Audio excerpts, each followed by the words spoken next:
by the right of the council, by the will of the force. Welcome back to another episode of Galaxy Fame Expired Blue Milk Approved Jedi Talk Podcast.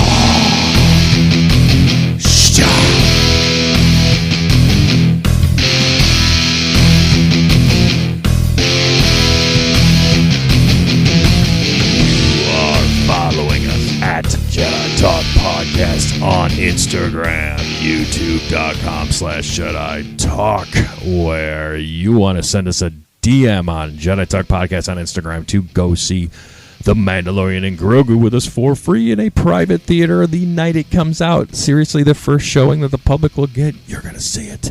Come see it with your friends and degenerates from Jedi Talk. I am Matamaka here on the High Council. The other degenerates joining me on the regular council. We are spread across the galaxy today. I am located in our hub in Central Florida, and joining me as always, 10 years strong, in his pants and on the podcast, is Mr. Brad Hughes. Brad, how the fuck are you today? I'm good, man. I'm ready for Thanksgiving. It's my favorite holiday. Oh, yeah. No expectations. You just get to be a fat, lazy piece of shit. I'm here for it. It's like the Chicago code, being a fat piece of lazy shit. So me being from Chicago, you know, I've got that ingrained in me. So it's like, I'm with you, Brad. Thanksgiving brings out my Chicago. Let's fucking go. Do you guys have any Thanksgiving traditions that you guys do? Any food or anything that you guys like do every single year? You know, there's this one appetizer. It's very simple. That's stuck with my great grandma made it, and then like my mom did it, and then when I was getting beaten on Kijimi, the recipe got passed down to me, and it was something really stupid simple. It's just like celery with cream cheese and paprika like on top of it. It's like a super simple appetizer, but I don't know why it works. So I guess that's a tradition, but no. Like I think right now, you know, I'm focused on making traditions with Lily, and you know, we go to if we're in Florida for Christmas, like we always go to Universal. We kind of started that tradition mainly because Disney kicked us out. But anyway, that's awesome. Yeah, the only thing we do is like every single year, no matter what, even if it's not like we're not watching it actively, we always put on the Macy's Thanksgiving Day Parade. For sure, yeah. Grogu debuted in that parade, 5 years ago or so? Yeah, that was cool. That was a cool thing. Yeah, and our third co-host joining us from across the galaxy got to hold the Woody Woodpecker balloon once in the Macy's Day Parade, and it popped. Mr. Kyle. Kyle, how the fuck are you today? Yeah, that was a traumatic incident in my life. Thank you for bringing that up. I am doing good. It's very nice over here, and looking forward to the first massive snow next weekend. Don't have any real plans for Thanksgiving because my family is out of town. Yeah. Oh, well, yeah, and that's it. Everybody loves me. And we actually had Thanksgiving a couple weeks ago just because everybody's going to be out of town. So I'm looking forward to 4 days of absolute nothing, and that's really great. I love nothing. Kyle, that just sounds like a regular day of yours from start to finish. Nothing. So I don't see the difference of how your holiday is going to be. I mean, I'm knocking on 40, and nothing sounds pretty good. So you are. Actually, we both are. We both are. When next I was year. 24, I was pretty excited about nothing too. So that's the extent of my existence. Is I look forward to nothing. Isn't it great how like and this is great. I don't care if it's a sign of getting older, but like nothing as you age. Like I see it as maturity. It sounds so fucking cool. Like yesterday Sunday we were busy. We did Jollywood night Saturday night. So I saw Chewie Life Day with the giant orb, which was cool. And then my daughter met one of the BDX droids. They're out and about during Jollywood nights. Brad, I don't know if you knew that. I did not. That's awesome. Yeah, so they were with Kembe, and Kembe my daughter taught the BDX droid how to jump. So heads up for parents, if you have a kid, toddler age, or a little bit older, this is a must-do. Stand in line. It was a relatively short line right there in front of the garage, Mumbo's garage. So good shit. What the hell we were getting at? Sunday's a lazy-ass day, yeah. Like, getting older, Kyle, I love doing nothing. I fucking love it. So we did a bunch of shit Saturday, and I sat my happy ass in and watched the Bears go 8-3 yesterday. The first place Bears, Kyle. You know, I know football. You wouldn't know it if one hit you right in your butt breath of a face. But football is being played in the city of Chicago that you live in, and our Bears are number one. So I just want to put that out there, especially the Green Bay Packer fans. Fuck you, specifically. Hey, I know a lot about the Bears. My dad actually used to security guard for the Bears, like when I was a little kid. No shit. And he actually got the. We still have this. He has the whole like 86 Bears signatures on like a football.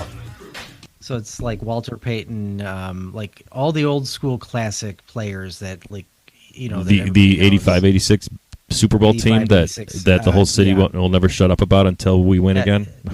That was the year I was born, so I'd like to believe that I had something to do about that. You were born after they won the Super Bowl. So you had absolutely nothing to do with that. No, I was born. I was born the year they won the Super Bowl. That's 3 months. True. 3 months after. And let me say, Master of Puppets came out this year, so I'd also like to believe I contributed. Yeah, Master of Puppets came in a month, like a month and a week before you were born. Me too. Yeah, we had nothing to do with that. That isn't a coincidence. That is not a coincidence, my friend. We had nothing to do with it. You're not special. You're not special. I am very special. No. Yeah. No, he's very special. That's not true. Well, he's very special. Well, yeah, I ride the short bus. The state of Illinois does say he's special.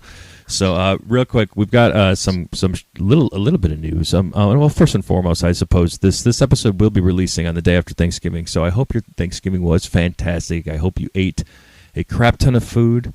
If you don't celebrate Thanksgiving, right? If you're like a vegan and you hate that crap, happy anti-vegan day or whatever you want to say. You know, we don't oppress here. We also just want to look to see how many people we can offend. So.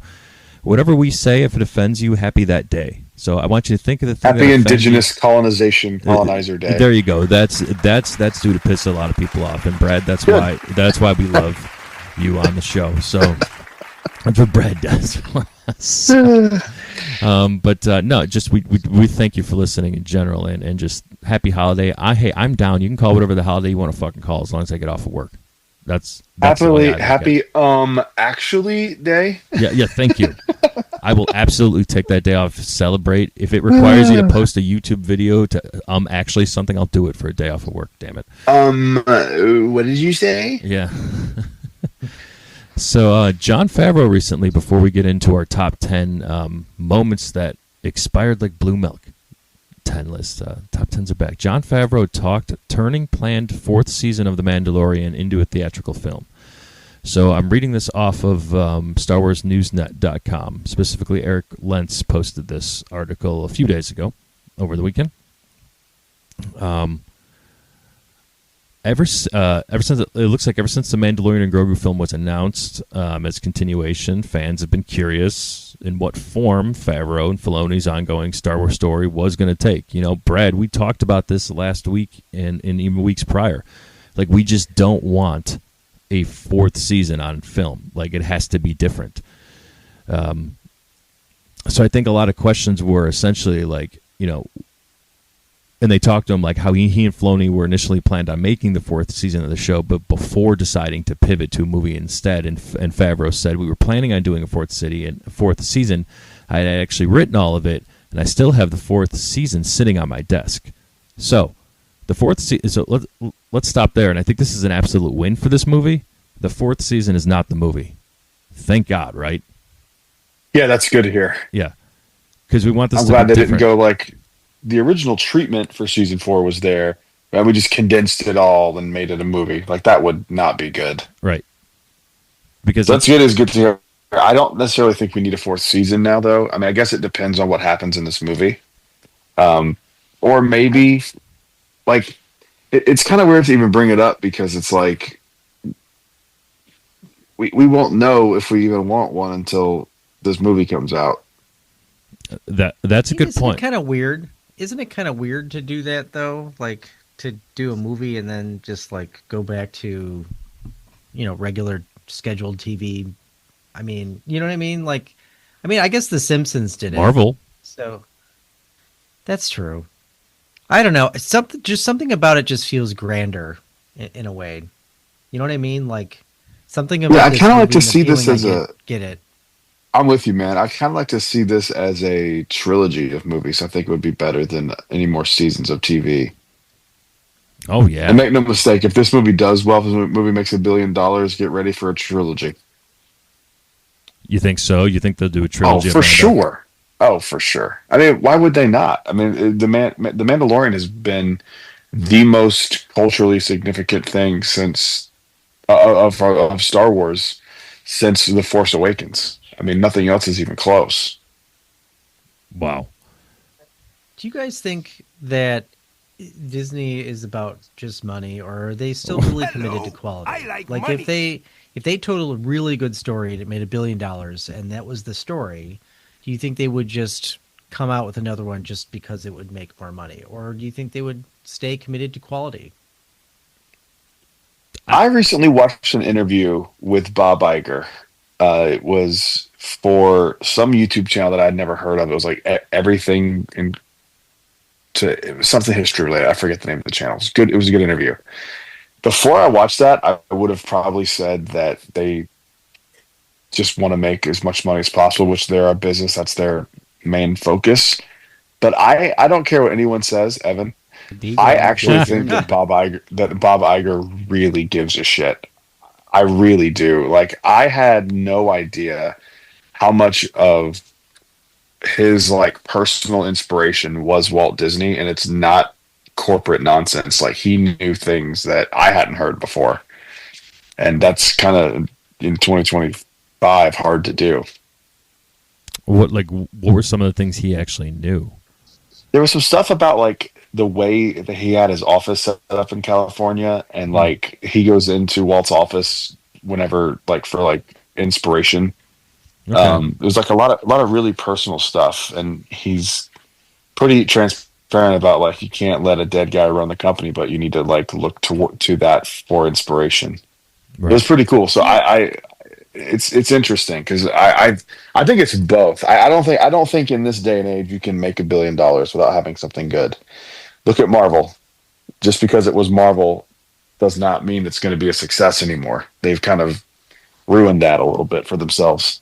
I'll make the argument that Deadpool and Wolverine, if it wasn't Deadpool and Wolverine, like that made $1 billion. That wasn't like a great movie. That wasn't like a quality movie. It did what it needed to do. And yes, it was a lot of fan service and fun. It was fun. And I think people were curious how Disney was going to handle Deadpool. Of course. That's why, and I think you can't. I think if they did that again, it wouldn't work. Well, they're definitely going to do it again. I don't think it'll work as well, especially with how much Ryan Reynolds is hated right now. I personally like I like the idea that Bob Iger is kind of drawing inspiration from Walt Disney. It kind of humanizes him a little bit because I think, sometimes you look at their track history and you just kind of get the sense that they're just doing everything for money, and they don't really give a shit about the quality. And you've seen this in a number of different ways, especially even in the theme parks with just some of the things that they've changed in the last 5 years. The ticket prices, just the kind of things that we get and we don't get.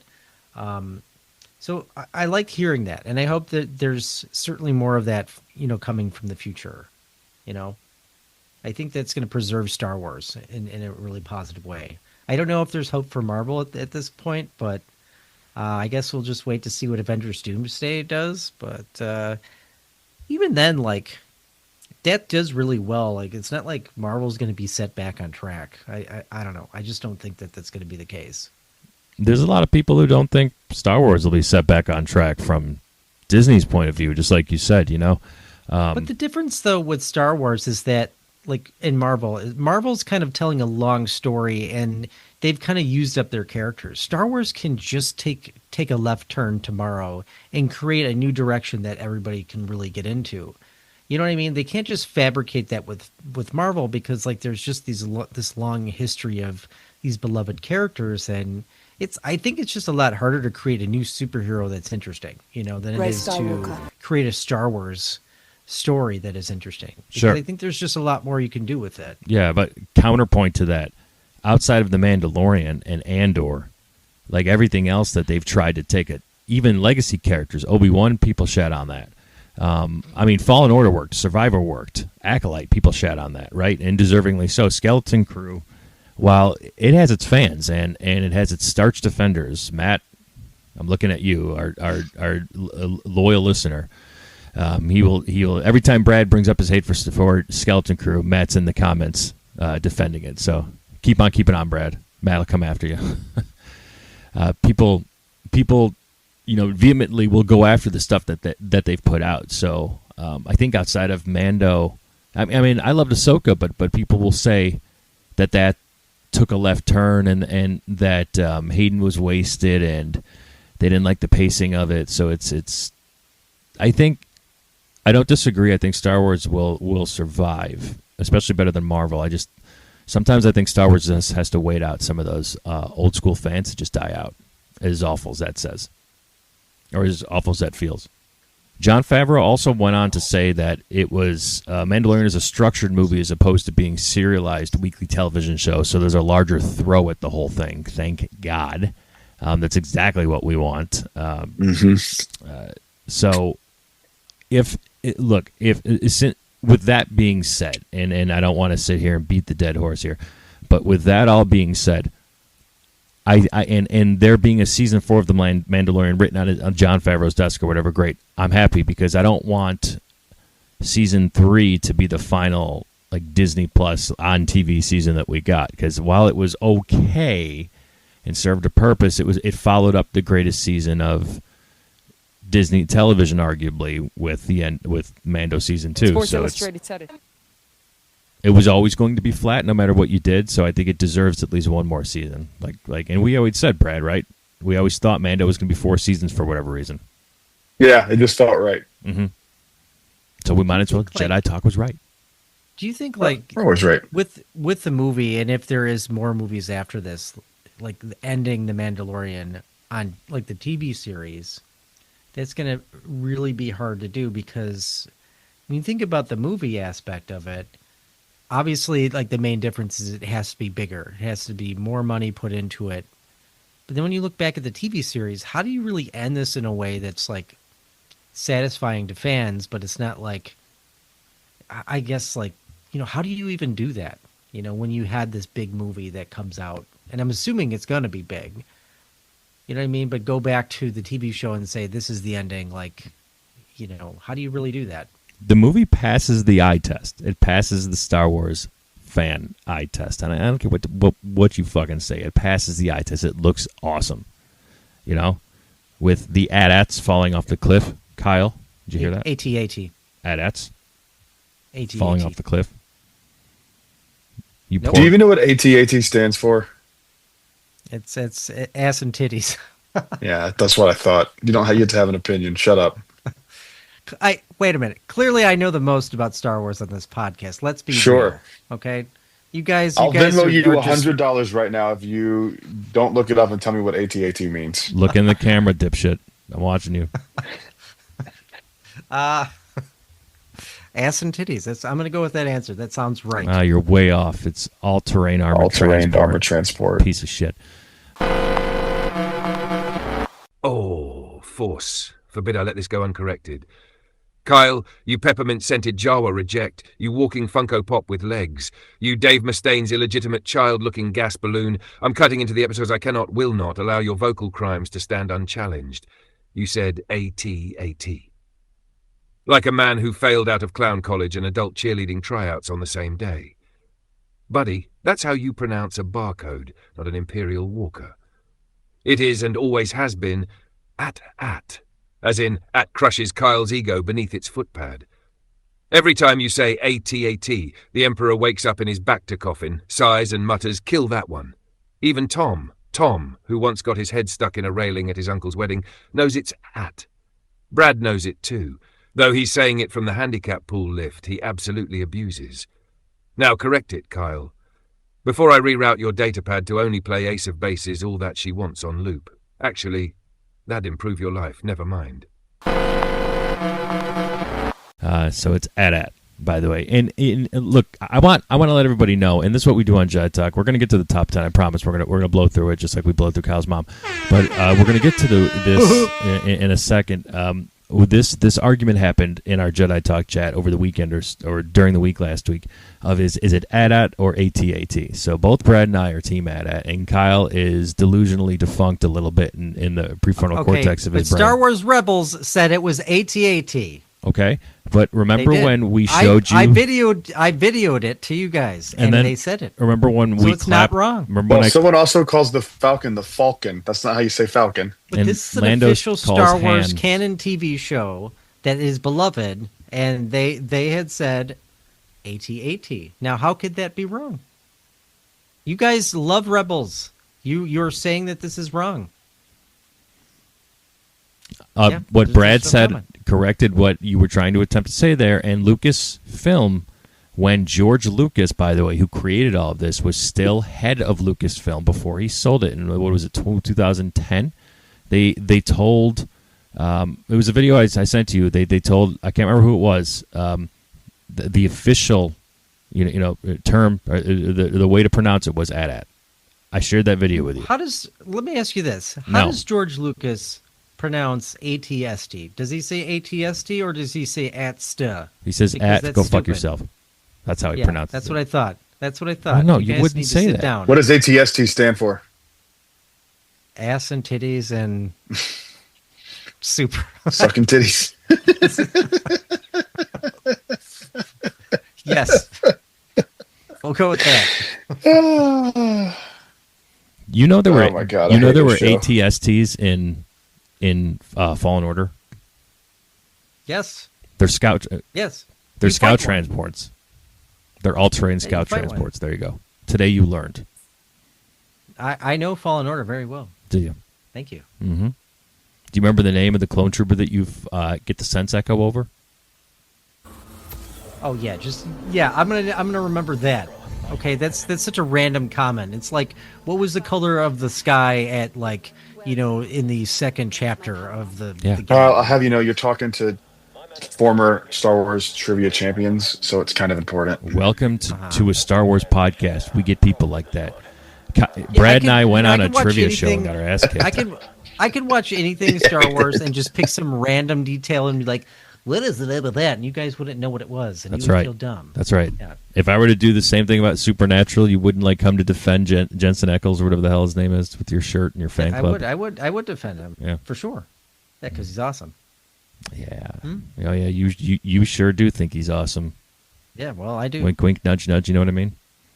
At least I didn't grab Hayden Christensen's ass when I took a picture with him. So they said it was. They said it was allowed. Every 40th customer got allowed. Hey, he paid extra. All right. Did. Oh, he's okay. Well, Mr. Christensen is a fine Canadian gentleman, and he said yes. Hey, here you go. And I gave him a Jedi Talk shirt that says "Thanks, Kyle's mom" on the back.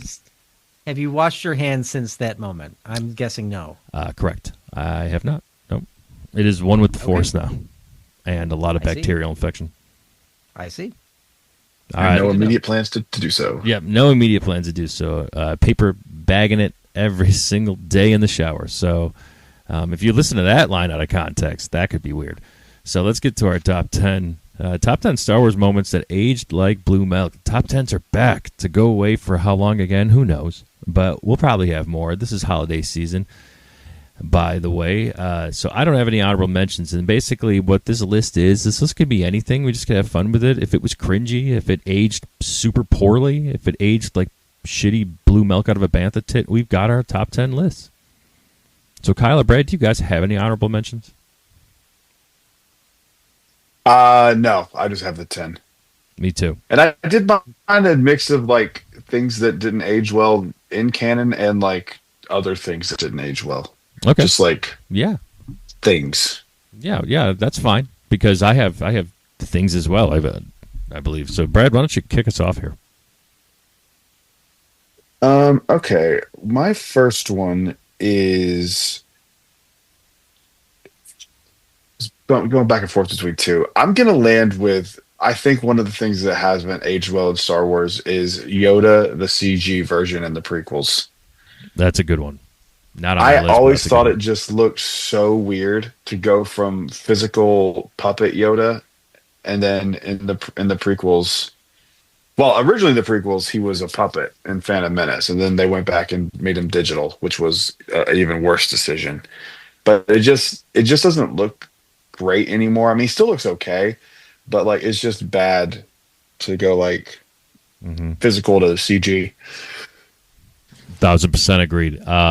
Practical is always just so much better, and I don't know. I feel like when they did that at the time, right? Like that stuff was new, and it were like in the moment it looked good, but it doesn't. I don't know. It doesn't hold up, right? It doesn't look bad. It's just more of the like. It just is strange to see two different versions of the same character. You know? Oh yeah. I feel like when it's practical, you appreciate it more. And I see with this with horror movies. Like now everything is CGI, you can't appreciate it. But like Universal, one of the things that I love there is their like horror makeup show. You kind of get a little glimpse of behind the curtains of like all that goes into making something practical. And I think you could just, again, like when it's practical, it's more realistic. And not saying CGI isn't great, because it is, but like there's just a deeper appreciation for it. It's for sure. Definitely. All right, Kyle, what's your number 10?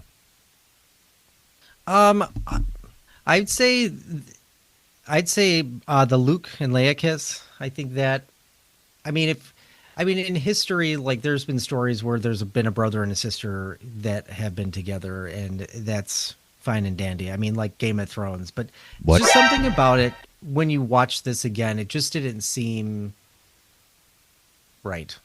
So, Well, yeah, it's it just didn't incest. seem like it aged. It didn't age well. No, that definitely did not.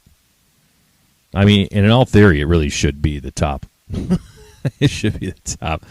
It's just like such an obvious one, but yeah. So I would agree. And Kyle's okay with it in Game of Thrones, though. I just want to make sure Yes. people didn't miss that.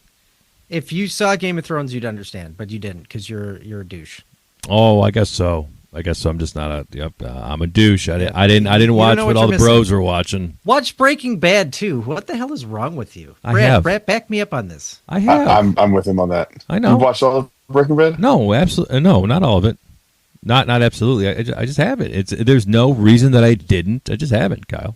So let me live my life. It's not Arizona, but it's New Fucking Mexico. So douche. it's like kind of like your, background in a way. Fucking ginger. Fucking ginger. Fucking stealth How ginger. the fuck did you exist in Arizona to begin with? I had a life. No. I did. You can't walk outside in Arizona as a Yes, ginger. you can You for just- 9 months out of the year. Yeah. You should have been given a pamphlet before you moved to Arizona. Like, listen, ginger boy, you can't. I'm giving a can't be pamphlet when here. I get in your neighborhood because they want me to watch out for you because you're on a list. Yeah, the coolest guy in Alsep list. What? Wow. No. Wow. Oh, God. Man, I'm not even going to respond to that. I'm just let that one in, and the listeners go from Who there. lived in Alsep for all of his life on Joe Alice Drive or whatever? Oh shit! Look at you just doxing me like that. Yeah, guess what? I didn't have a choice. I was a child. I was under 18. I didn't have money. Yeah. You lived under like some trash heap. Okay. And you're from Mount Greenwood. Represent. You proud of that? You're not. Give his home address. Actually, no, I'm not. I'm not proud of that at all. Exactly. Nobody thought should so. be proud of that. I'm gonna put. We'll go with my number 10. I am proud to say this one, and I put it at number 10. But I think Galaxy's Edge is starting to age a little bit like Blue Milk. Wow. And I put it on here, and I preface it by saying I love the shit out of Galaxy's Edge. It lets us live through our Halcyon Legacy events, which has become its own thing. We can just go. Batu at night is so beautiful. I was walking through Really it during is. Jollywood nights, and it was dead back there, and it was just gorgeous. And so it's like you can go and do that. Oga's is so much fun. You can, Rise of the Resistance is arguably the greatest attraction Disney has ever done of all time. There's so much phenomenal stuff back there, and I love every minute of it. But, and this may sound a little Evan-ish for those of you who are longtime listeners of Jedi Talk, the immersion is starting to break, and I do like that piece of it, right? And it's like I don't want it to be mixed in. I want it to be one way or another. I want it to be either fully immersed. You're in between episode 8 and 9, but you start to see bantha figurines sold in like boxes on in the creature stall. It's in you're starting to get I saw Black Series shit inside of Doc Ondar. Exactly. Now. There's more themed Star Wars stuff on there. It used to never be like that. And not to mention too, on top of that, Kylo Ren and the guns on Rise still don't work. It's been how fucking long? Right. Yeah. I just read it the other day, and it's like, oh my god, why is this not working? It was in B mode. Yeah. Kylo, the A and B mode is still a crapshoot, but the cannons haven't worked in God knows how long. At least since here. It opened. Yeah, pretty much. So there's other things slipping back there that it's just losing a little bit of I don't know. I mean, Mando being alive around then is fine, but he's going to be super old, and I guess Grogu, while he ages slowly, he didn't even age a bit, from the timeline we're in now and we see him in now. So I don't know. There's just we can deep dive into it and all those changes, but I just think you have to make a decision. I think now you make a decision. Is Galaxy's Edge going to change into something where you can have the all-inclusive Star Wars, or are you going to keep it in a time period? You don't have to do it anymore. The Halcyon's closed. What's the point, right? I can make that argument. It's not there, so it's like you're walking into 7 and 8. The sequels are done. The sequels are done. You could have done. That's a good point. I mean, how do they really transition that though? I mean, it would be a very easy switch over if you wanted to just make it original trilogy thing. You just have to remove the Stormtroopers. You'd have to remove Kylo and Finn out of Rise. Well, Rise would be incredibly different. I mean, I guess you just change the story a bit, change the characters. You just change Kylo to Vader. That's true. General Hux would have to be like Tarkin or something. That would be cool. Just put a different face on him. Yeah. But I feel like it's there's still things that don't work on Rise of the Resistance, and if they updated it, like at what point in the future do we get a fully functioning ride? Never. I mean, I wish Disney would go back to their off-season thing where they used to do it, where like every year when it got slow, they would refurb the attractions like kind of slowly. And it'd be like 1 or 2 per park during the slow season, and they just don't do that anymore. Just doesn't feel. But it's done because like now they're charging so much money with Fast Pass. You would think that like they would like put some of that money back into maintenance. Like it drives me nuts. Yeah, well, this economy's great though. Yay! So anyway, Brad, what's your number 9? I could talk about Galaxy's Edge forever. So what's your number 9? My number 9 is, pull it up here. Hang on. Hold the phone.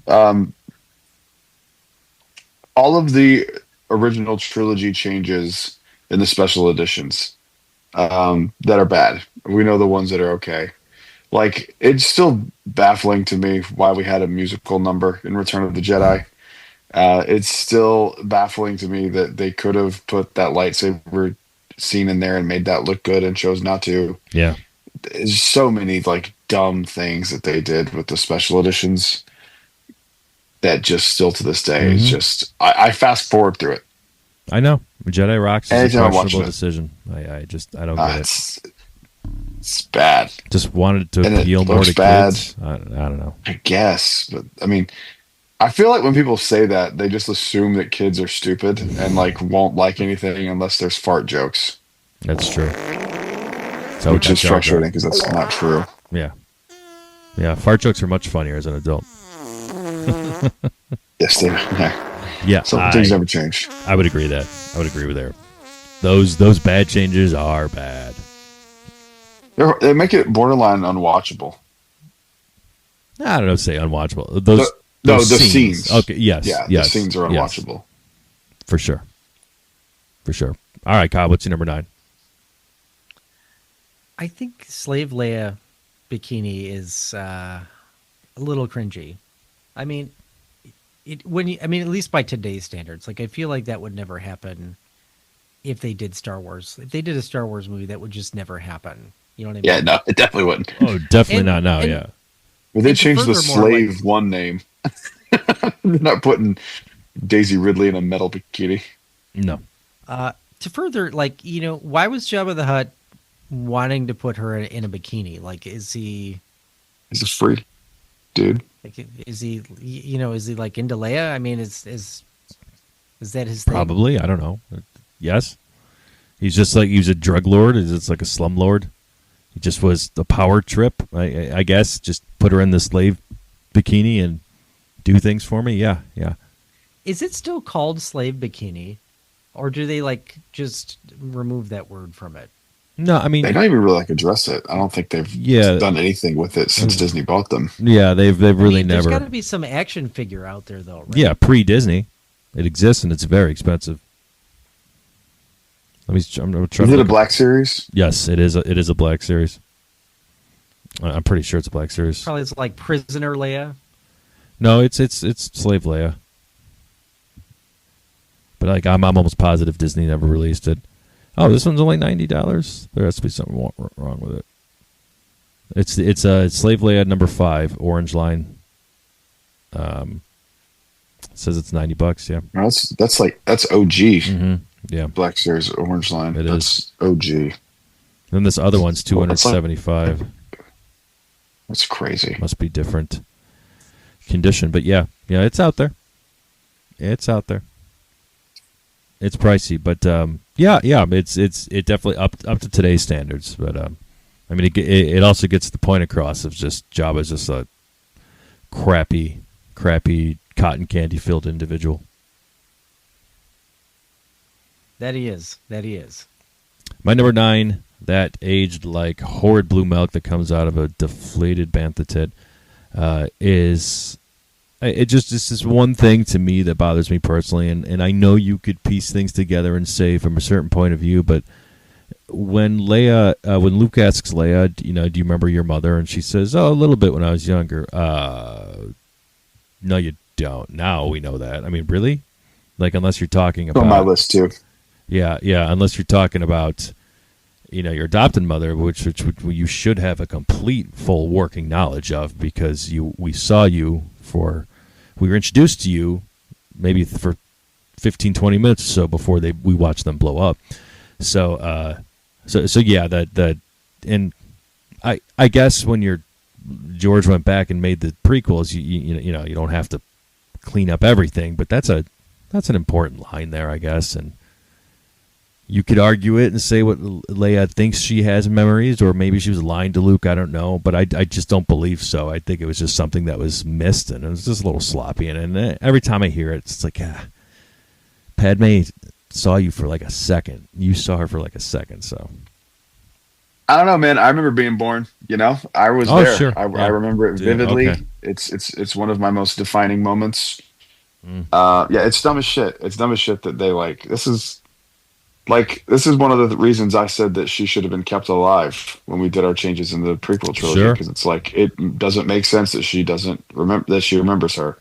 Now, unless they're trying to go like she can see her through the Force and is confusing that as a memory, that's still squinting and doing like, Yeah, sure, it's fine, I guess. It's just the easy cop out of the Force. Do Yeah. you think maybe like if they just had some storyline where she was alive, maybe we thought she was dead this whole Oh, time my and she Crick. came back. Shut up, Kyle. Do you think that would be something that would be impactful in a way? It would make her death less impactful. I don't know if Padme coming back. I mean, especially since we have 2 versions of the funeral now. We get in Tales of the Jedi. We learned that Ahsoka was there at the funeral itself and watched it actually happen. So I don't. Padme being alive. I'm good. It's just another. Oh no! How could she have possibly survived when? Because it just, and then it takes away what Vader does. He in your hate, you basically killed Padme. But do you know what? Like I was talking about the Vader Immortal, and I still have to get the final episode. But he's he's trying to bring Padme back with what I believe was called the Aeon engine, Mhm. and I know you said that there was something like that in one of the stories somewhere, and so I'd have to assume that it doesn't happen. And Oh, right? Yeah. I mean, spoiler alert, but yeah, Padme's never really resurrected or anything. So yeah, and he tries to do it with there's this old artifact, this object that I think he tries to resurrect Padme with. If it's in the comics, is this game off the comic? Yeah. In the game, it was called the Aeon engine. Okay. I believe. Maybe that's what I'm thinking of. So yeah. But no, she never comes back. So. But I don't need to play the final game then. Well, yeah. There you go. So, Brad, the games are. I was just going to say the games are ridiculously short. So it's you buy it and then you start it up for 5 minutes and you're done. So yeah. Brad, what's your 8? Obi-Wan not knowing who anyone is, doesn't know who R2 is, doesn't know who, like, he kind of pretends like he doesn't know who Leia is. I don't know. I know, yeah. Especially now with this show, it's like, I know. Couldn't you have written this better? Yeah, it bothers me so bad. It felt ignored. Yeah, it felt ignored a little bit. Who is this droid? It's like, it's the same one that saved your ass like 19 times. Mm-hmm. Sure was. R2's the GOAT, bro. What are you doing? You should remember that. I know. That is a bit cringy. Now at least. It's horrible. Yeah. Now at least. Kyle, what's your number 8? Say Jar Jar and the whole Gungans thing. It just seems so out of place. And the CGI is horrible. So I don't know. It doesn't seem like it fits in Star Wars to me. You know, I'm not like seething in my hate over Jar Jar Binks like some people are, but I just feel like it's just so off. You don't think the wackiness is part of Star Wars? I don't know. I mean, you get evidence of it, but I just feel like it's not the Star Wars I prefer. Okay. Because the wackiness is absolutely Star Wars. It's always been a trope for it. In the OG trilogy, I mean, there was a little bit of that. I mean, think about the spin-offs that happened before even Empire Strikes Back came out. We got the holiday special before that happened. But nobody really accepts that as a real... You know, I feel like Harrison Ford doesn't even believe it actually happened. Well, no, right. We say what we want about it, and we'll talk about it later. Spoiler alert! But I'm just saying, like the wacky part of Star Wars has always been around. But I'm not disagreeing. I think Jar Jar Binks took it to an extreme. I think Binks took it to an extreme of just like inserting poop and fart jokes just because. Like Brad said earlier, you thought it was funny. Yeah, it definitely makes it too much, in my opinion. I mean, it's Jar kind of like Jar balance it out. In particular. It's kind of like they're balancing out like a serious like drama with like they really walk the line with like not being serious, and so yeah, serious political drama. You know what I mean? Like it's like and then farts in the desert. Attack of the Clones is like, you know, really cerebral because it's so political focused. But then, you know, you have like Jar Jar Binks. You know what I mean? It just, I don't know. It's right. Like they couldn't decide, do we want this for adults or for kids? Well, and to further your point, the one that you're making is correct. It's like if you think about people going to see Phantom Menace for the first time, in the last Star Wars movie that they have in their brain was Return of the Jedi. That's such a different tone. It's such a different. You walk in and I can see how that doesn't feel like Star Wars to you when you see that for the first time as that type of fan, right? I get it. Yeah, I get that. That's the same reason why people felt like people who grew up with the prequels didn't like the sequel trilogy for the same reasons. It's like right. You'll see it sooner than later. You'll see it. Exactly. So all right. So Kyle with the Gungans. My number 8 will be a quick one. I just Revenge of the Sith when the whole Palpatine growling and the whole saber fight anytime he has to fight lightsabers. I can't handle it. Like, I hate it. I like the close-ups just age terribly, and like, isn't George wanted them to actually do the lightsaber fights? Like, they didn't want any stunt doubles, and I think that was like a terrible decision. I think it was just like a terrible decision. That one's also on my list. Yeah. That one, it is so bad. I that like face that he makes. Yeah, like, oh God. Oh my God, it's so brutal. Not it's good. so brutal. Yeah, brutal. So Brad, what's your number 7? My number 7 is any of the lightsaber fights in most of the original trilogy. Like, we know that Luke isn't fully trained, but Anakin was. That's true.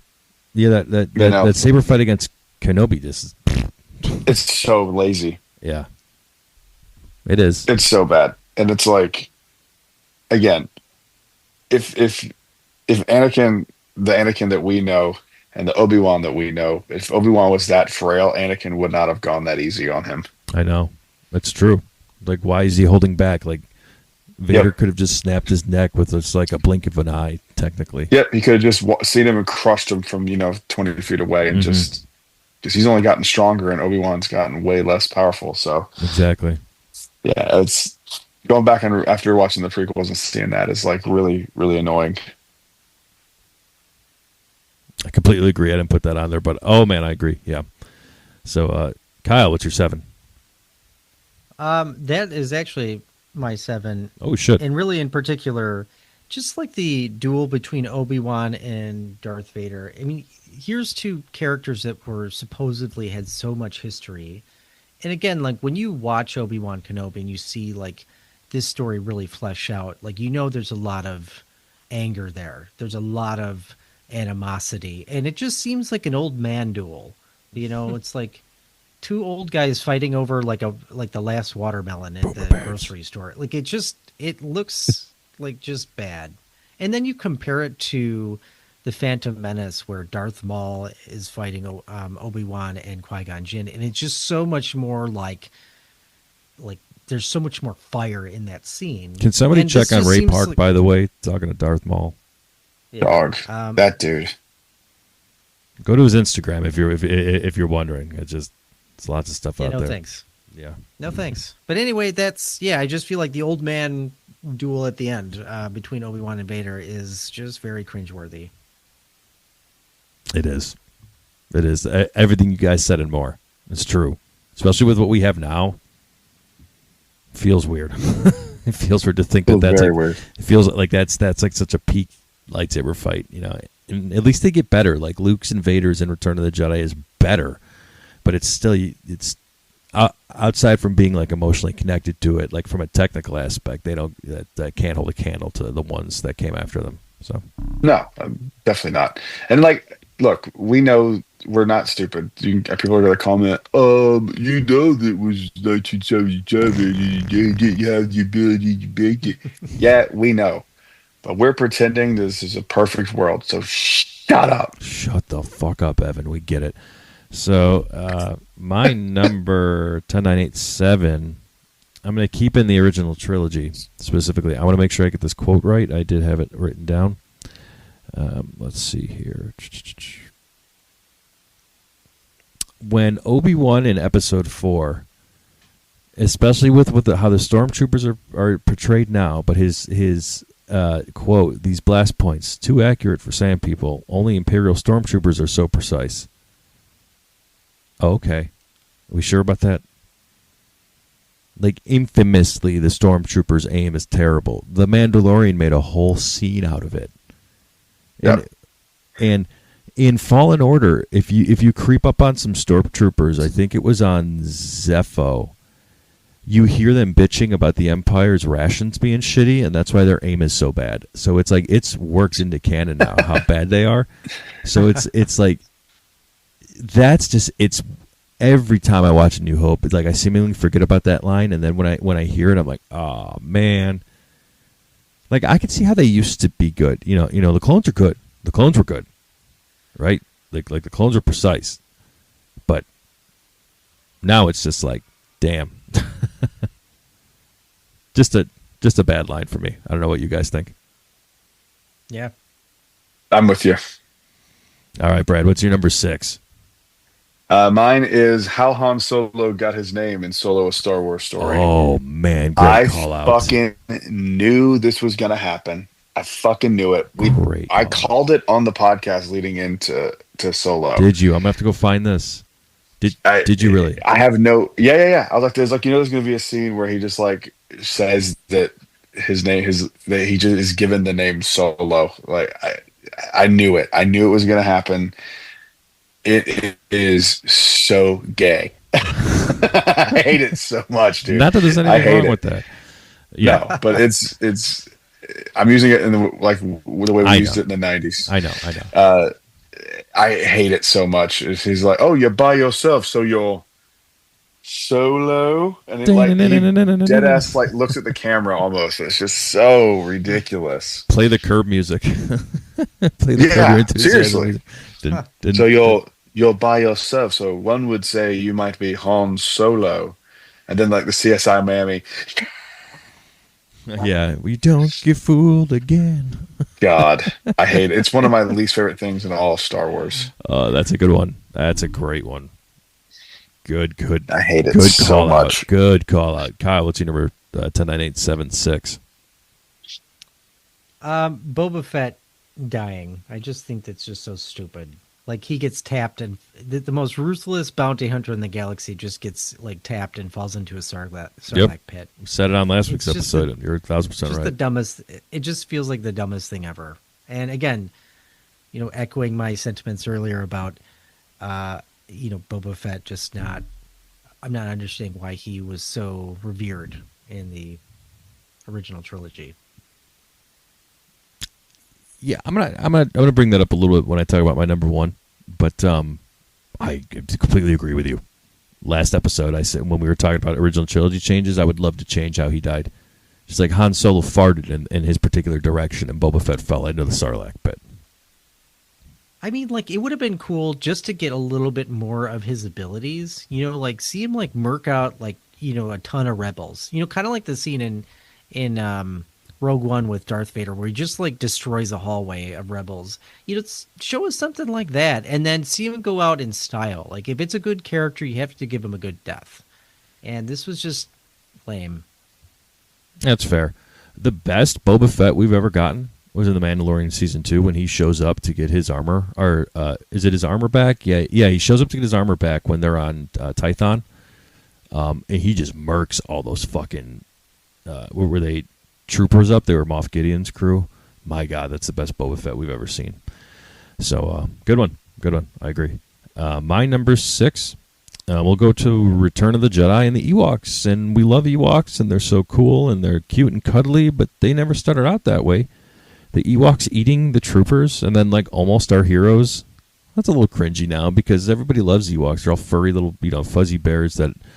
They're cool and they helped us win the war, but like I don't know. When we first meet them, it's like all they want to do is just eat our Luke and well, maybe not Luke, was it Han and Leia and everybody they captured, and they were also worshiping a golden idol in 3PO and I don't think 3PO ever really did anything more to help them out there until he did, but I don't know. That one's weird. It's like little cannibal bears until they're not, and everyone's just like, all right, it's okay.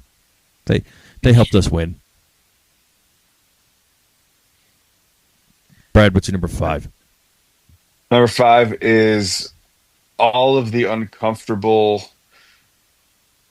It's kind of a twofold. It's all of the uncomfortable Anakin and Padme romance that just doesn't fucking work. Oh, sure. Yeah. Especially when he's a kid. Are you an angel? Yeah. He was 9, she was 14. Yeah. She was pulling him into puberty a couple of years earlier than it should have been. That's some whack shit, dude. And it's just so fucking weird. Like he's younger than my daughter was. He's younger in that movie than my daughter is now. And it's just so fucking weird to think about that. It's cringy, yeah. And I hate it. I hate it so much. So It makes me wish he died doing pod racing. would have been a different galaxy. Jeez. He was the only human that could do it. Yeah. Like Qui-Gon's just like disappeared. Like where'd the Jedi go? Obi-Wan's like Master Qui-Gon, and then they killed Obi-Wan. Yeah. I had plans, but forget them. Yeah. Well, I had plans. But then, like, just their relationship as he's an adult. Yeah. I mean, I guess it makes sense that someone in political power would be attracted to a child, but it no one's safe doesn't make it Jedi any less talk. creepy. Yeah. I would. That would be something to almost. It's because like Hayden, I feel. I hate to use the word redeemed because I don't think there's anything wrong with things he did in the prequels. He only did as good as what he could do and what his direction was from George. Right? There's some give and take there. And I think he redeemed himself. You know, he's come back. The stuff he's done with Rosario Dawson, with Ahsoka, and even the stuff with Obi-Wan Kenobi in Kenobi. You know, there's been redemption there, right? Okay, Anakin is back. Vader is back, right? And he's kicking ass.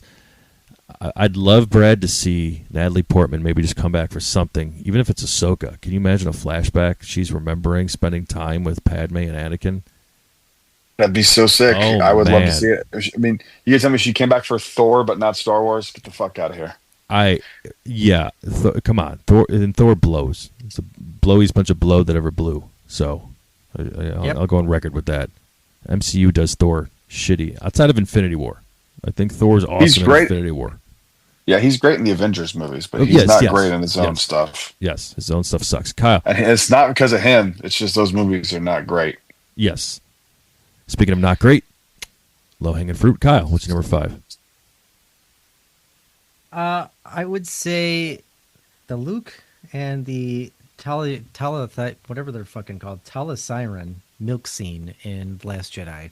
Oh, the love swig that and the yeah. It's just like, why do they feel the need to show that? Like, I'm like, this is just so bad. Lactation and it's so fetish. cringy. You know, just why? Like, I don't even think there's like an explanation like why I thought that was bad. It's just why that scene. It's a great question. You're the one with the education. Tell us why psychologically they'd show somebody drinking out of a tit. You know what? Even psychologically, I couldn't tell you. Like, that's just how bad it is, you know, and how not Luke Skywalker it just seems. It just seems so different. He's living off the land, bro. He's got to get some titty milk, dude. He's got titty milk. I guess titty milk is kind of redundant. It's Talasiren? Is that what they're called? Oh, sorry. It was like mother's milk or Thala? something like that, right? Like maidens, whatever they called it. It's have you not ridden Living with the Land, Kyle? You have to live off it. Yeah, he's living off the titties of the land, of course. Let that one sit. That's one thing that would make me ride that ride, would be that. If you stopped. If there was just tits, yeah. No, wait. hate Living with the And you Land. stopped and got some blue milk from a siren. Well, it'd be green milk. They should debut that in Batu, just like get some Talasiren tit milk. That'd be pretty sick if that was like an expansion they did to the blue milk thing. You But just they walk have- over and there's a like animatronic thing, and you just put your thing up there, and they're like, whoa. You're like, They have thanks, to call it- Siren, Do you- for this titty milk. Do you That'll be call it tit milk. $17. Do you They have to call it sanitize tit it milk. yourself, or the cast do. members on Batu got to do that? Because that would be They do it, talk about and a it new reacts pandemic. to every movement. You get oh god, you can pay extra to touch. Just suck it right out of the machine. Yeah. There you go. I was going to go further with that, but this is your fault, people. You downloaded this episode. I just want you to remember that. This is your Stop fault. enabling us. Stop enabling us. But it continued to enable us. Well, this is episode 416. We want to do more of them. So, my number 5. I'll stick with Vader a little bit here. And it's I guess with this one you can poke holes in like Vader not recognizing Leia, but there's a bunch of different scenarios. And like A New Hope specifically, when he interrogates Leia, like he senses something's there in her, but like he never connects more than that, right? It's like you don't recognize your own, and like I know you don't know that she had twins, but then again, you were Anakin fucking Skywalker. You didn't know, like you couldn't sense that, you couldn't hear, like Superman can hear Lois Lane's heartbeat and he can hear his kid's heartbeat, right? Like I'm comparing a bit, right? But come on, Anakin, you're the strongest in the Force. Like you don't know those things, and I guess I'm being nitpicky, but I think the more they build Leia out, the more we know of Vader, how strong he is, to the points we made earlier. Him just, like Leia going over his head, it sits a little weird, and it doesn't ruin anything for me. I just think it ages a little weird, and you just chalk it up to, well, that's Star Wars. You know, he's singularly focused on finding Luke. I get that. I get how he can be distracted on that, but and he eventually figures it out. He's like, "Oh, your sister," right? Like, "Oh, come on!" Like, but you're better than that, Vader. Maybe maybe I'm painting too high of a picture. Maybe he's too obsessed with Luke. Just what they've made of Vader after that. I guess I just prefer it would have been a little bit different. I don't know. This one's like a weird one, but I'm still gonna say it. So. No, I'm with you. I mean, like, if you know who Luke is, then you must know that he knows Leia, and you must know that they're related. Like, right. It just doesn't make sense. Right. I know Leia's Force signature, right, is probably not as strong as Luke's. But if she's diving into it, which she is in the sequel trilogy, right? Like, she's got to have herself opened up, and you would know something. Mm-hmm. Yeah, so that's my number 5. Brad, what's your number 4? We're in the home stretch. Number 4 for me is she lost the will to live. Oh, yeah. Oh, yeah. Did she? Did she? It is the laziest death for a great character. Couldn't agree more. It's just, I've gone into this deeper on other episodes, but it's so fucking stupid. It's so stupid. It is. I hate it. It's just like, it would have made more sense if she had died during childbirth because of some medical thing. You know what I mean? Like, there's so many ways you could have, like, he picked the worst possible way to kill her off. Mm-hmm. Like, because dying during childbirth isn't an uncommon thing. No, you know what I mean? Especially in America. Yeah. So like, it's tragic when it happens, obviously, but like, it would have made more sense. And then it's like he was trying to be melodramatic. She lost the will to live. Bro, I lost the will to live. All right. I don't want to be here anymore, but I'm still kicking. All right. I'm kidding. It was a joke. But it's just dumb. That doesn't kill you. Losing the will to live is so stupid. It's so stupid. Yeah. The emotion could have been conveyed a much different way. And you still could have had Anakin Vader be involved in the way she died too, right? Yeah. I'm with you. Revenge of the Sith is damn near perfect. I love that film, but that's something that deserves to be on the list. So, Kyle, what's your 4? I'd say the CGI in the prequel trilogy. I just felt like this is, like, I mean, even by the OG standards, like, I know the OG got a remaster, but I just feel like, for whatever reason, I like the visuals better with the OG versus the 1999 Star Wars movies. Like, it's just so bad, and it just kills, like, the film. It kills the films. Oh yeah, there's definitely that nostalgia, and there's that charm to the original trilogy films. I'm with you.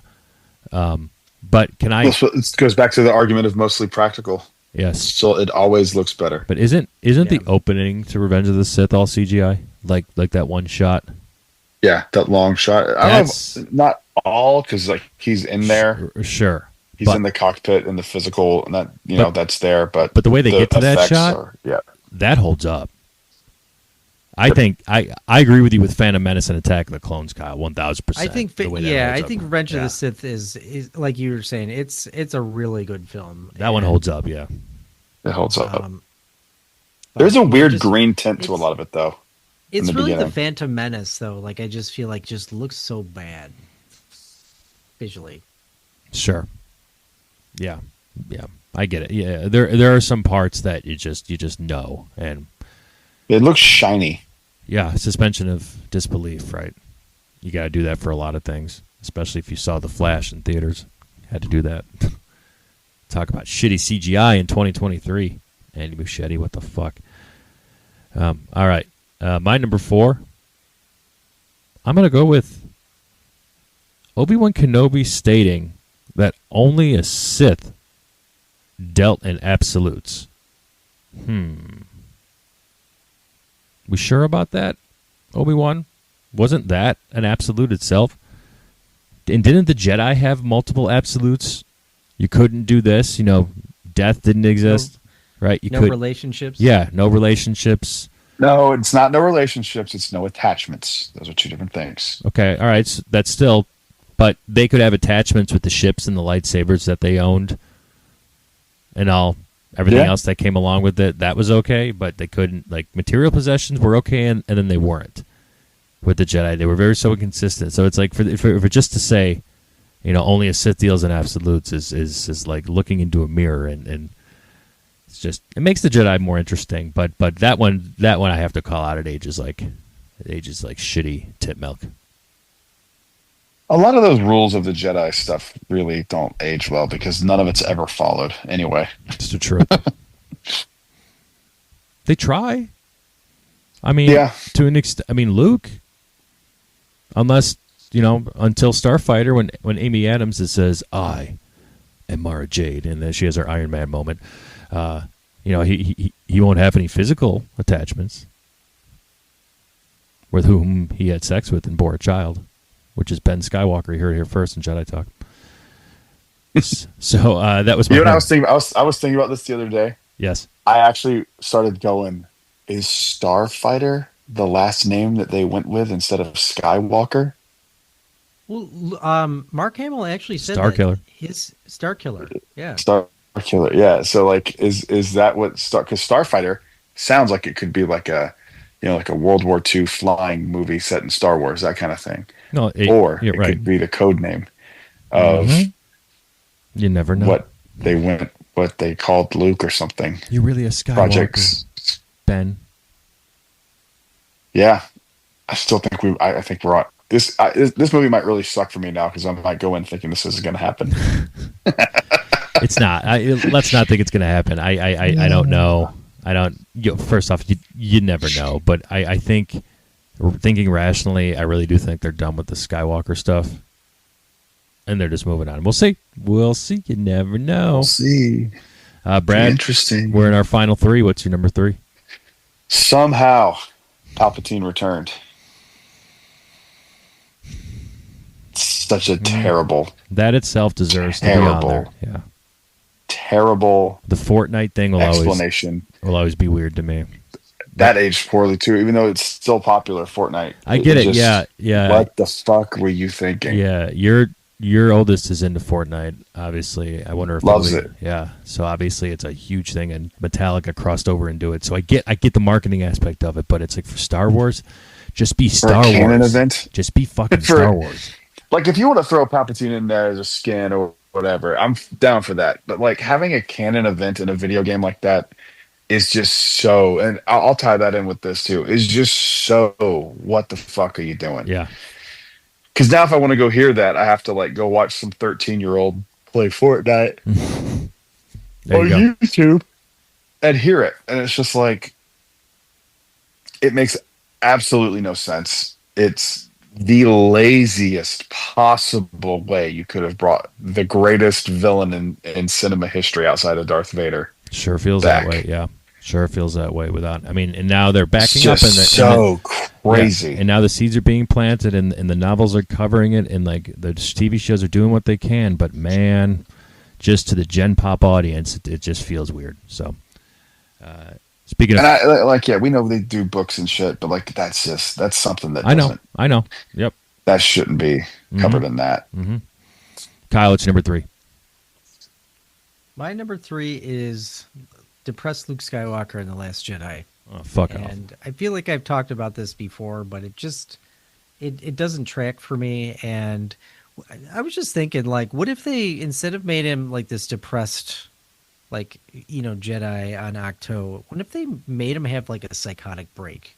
And he was really the villain of the sequel trilogy. I mean, you could really take that in a number of directions, and it might be more interesting than having, Emperor Palpatine just resurrect under mysterious circumstances, right? I think that would have pissed the fans off more than having Palpatine come back if you made Luke the villain. I mean, but you could. I mean, think about it as like Superman as the villain is a great storyline. Luke Skywalker is like arguably like the strongest, most formidable Jedi in Star Wars. Like, what if they made him the villain instead? I don't know. I just think that would have been, whatever direction they could have taken, like depressed Luke Skywalker just felt so off to me. Well, you're wrong because it's 10:18 a.m. and The Last Jedi is still canon on today's date. It's not. It is. Kyle, The Last Jedi is still canon. Suck it, dickwad. Nope. Wrong. You're wrong. False. False. Is you. My number 3. Yes? Right? Yeah. Kyle's long lost distant cousin, General Hux, because Kyle's a stealth ginger. But General Hux is my character. We'll put a character that age like blue milk. He started off so strong in The Force Awakens. My God, this is somebody to be feared. Like, this is Tarkin on steroids. And then The Last Jedi, still really okay with the way his character went. He was trying to usurp Kylo Ren. There became a power dynamic between the two. And then, boom, he's Kylo Ren's lackey. And then Rise of Skywalker just shit all over what that character was, what it could potentially have been. I'm the spy. Like, really? I shit on They were that. trying to prove that, like, gingers are always the characters you hate. And they did it masterfully. Mm-hmm. There's one ginger on this podcast I hate. Yep. Well, that's not me because I'm not ginger. So there's only really one ginger on this. Kyle, you carry the gene, man. No, I don't. Yes, you I do. do Your not carry brother the is gene. redhead. No. Just like No. me. No, My brother in Christ, Kyle. you know what? I've been under anesthesia and I didn't need extra. Like, I didn't need that. Yeah, because you're 4'12". I can go out in the sun 5 and foot. be fine. Yeah, I know what I said. I get a nice tan. What's you know? 12 is wild. Yeah, I know. I don't get freckles. I don't get freckles either. I don't like, I don't look like a tomato. I don't get freckles. I'm not a ginger. You have pale white skin. Oh, Kyle! Gather round, you discount green gobby stunt double, because C4T3 is about to drop a hollow truth bomb so bright it'll ignite your pasty little echo chamber fart cloud. Listen here, you stealth ginger in denial. Yes, you are one. You know how I know? Because your brother is a full-blown SPF 9000 required fire engine head, gets sunburned from opening the fridge ginger. And genetics, my dear Kyle, do not care about your feelings, your excuses, or your adult cheerleading schedule with Bill Belichick's girlfriend. If your brother is ginger, and your mom isn't out here birthing random Weasleys, then guess what? The ginger gene is in your code, pal. It's sitting there, dormant, waiting, plotting like Rita Repulsa in Tom's childhood disaster diary. You're basically one awkward haircut away from going full Ed Sheeran, and we all know you'd blame it on the lighting. Like the little Megadeth-loving denial goblin you are. Accept it, Kyle. Embrace it. Join your people before the sun claims you. Dank Farrick, even Brad's patterned Christmas sweaters know you're a stealth ginger. Tattoos would look great on you if you weren't scared of needles. No, I'm not scared. Yeah, you are. Then go get a tattoo. I am. am. Yeah, I was going to say, Brad's getting a tattoo finally. I'm also scared of needles, but yeah. That's all right. You're still getting one. Brad, quickly, what's your number 2 as we wrap up today? My number 2 is the Finn and oh God, what's her name? Rose. Rose, yeah. Kiss. Holy shit. It aged bad in the movie at the time. It's even worse now, dude. No, yeah, I love Last Jedi, but you're 1,000% right. That's just like it's a cringy scene. Like I'm not against the two of them kissing. I don't know what they because were going for. They were leading up to it, but it was off. It's like, and I get her saving him, but I don't know, man. It's weird. Yeah. The saving makes sense because she just didn't want him to die. Yeah. I get it, but like. That's one of those things. If like someone could just recut this movie, it would make such a huge difference to not have that in there. It's the truth. Just let her pass out and then fade into the background at 9. Where minorities belong, in the back. Oh no, we did it. That's what the Star Wars fans really wanted. they would have come out in droves Yeah. for it. That's what China wanted. Yeah, which that is what China wanted. I know. It's insanity. I know it's insanity, and Disney bowed down to him to a little bit in that extent. So, Insane. Uh, I say this every time I can say it because it pisses me off so bad. Go look at the Chinese poster for The Force Awakens and tell me what character is not there. Yep. Go on. Go ahead. If you're listening to this podcast, you don't know what I'm talking about. Look it up. It's insane that they removed Finn because he's black and didn't want him on the poster. It's absolutely insane. Money, money, money. So, Kyle, to answer your question earlier, yes, Disney wants money. They want money over quality. Okay, I was confused. I didn't know if that was true. What's your number 2, Kyle?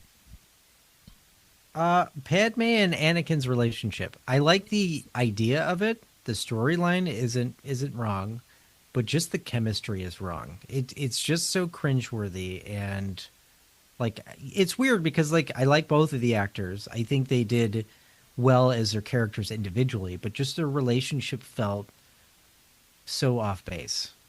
You know, I mean, the rest of it is fine. It just seems like it's just so.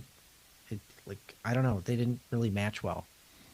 Or the way they were portrayed together was kind of like a sappy soap opera meets Star Wars.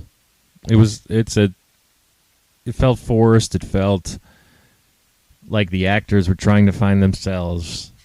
It was very teen awkwardness that you don't necessarily expect on screen. Like, you're expecting a little bit more for like spoon-fed to you on what you're going to get in a relationship, and it was and I love Anakin and Padme's relationship. It's my favorite together, you know, all across Star Wars, including Clone Wars. But yeah, it's rough to watch at times. So my number 2 is the novel Star Wars Battle Scars.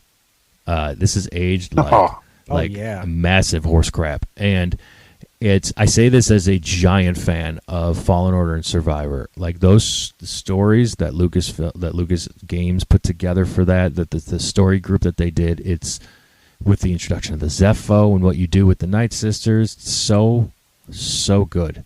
And like how you play as Cal to regain in the Force. I can go forever on it. In fact, we should do a like a top 10 Star Wars games list next time to talk about it. And then Battle Scars is meant to explain how the Mantis crew breaks up before you see them in Survivor. You could have done this story literally any other fucking way, but you had to introduce this like character named Fret, who was like this shape-shifting, this gender fluid creature, and it's like, I'm not getting into the battle of it being woke, you know. And there was some wokeness being pushed in this book. And that didn't bother me. What bothered me is it was force pushed in, and you made Marin have a relationship with this person for nothing. For nothing. Look, you still and the book just barely mentioned what all the other characters are doing. Cal's going to the Partisans. Seer's interested in Jedi Archives. Oh, Grease lost an arm because he jumped in front of the fifth brother. The book just should have been the fifth brother pursuing the crew, and the fifth brother being the one that broke them all up, right? And essentially that's what it was. But this was Acolyte in book form, okay? That's what Battle Scars was. And the more I think about how perfect Fallen Order and Survivor is, like, Battle Scars was not necessary, and it's just not for me. I respect what the author was trying to do. There were some great things in there. It's just not for me, and I love those games. So that's why it's number 2 on my list. Brad, what's your number 1? My number 1 is...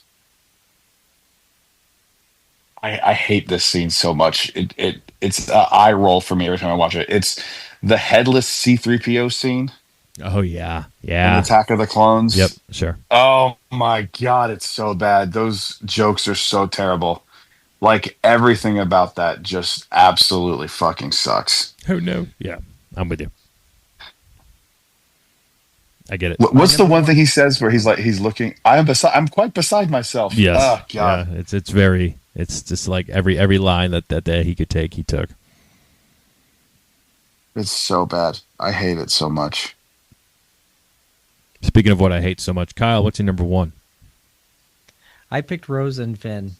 Yeah. I think for all the reasons you guys said, and just for the fact that it was just like there was no build up to this relationship, and it was just kind of like well, here's the story, but then here's this relationship with Rose and Finn. You have to like it. And then it was like they didn't even follow up with it in the Rise of the Skywalker. It was just so bad. Right. They stuck So him with his own forced. race, which felt very racist. Yep. So Yep.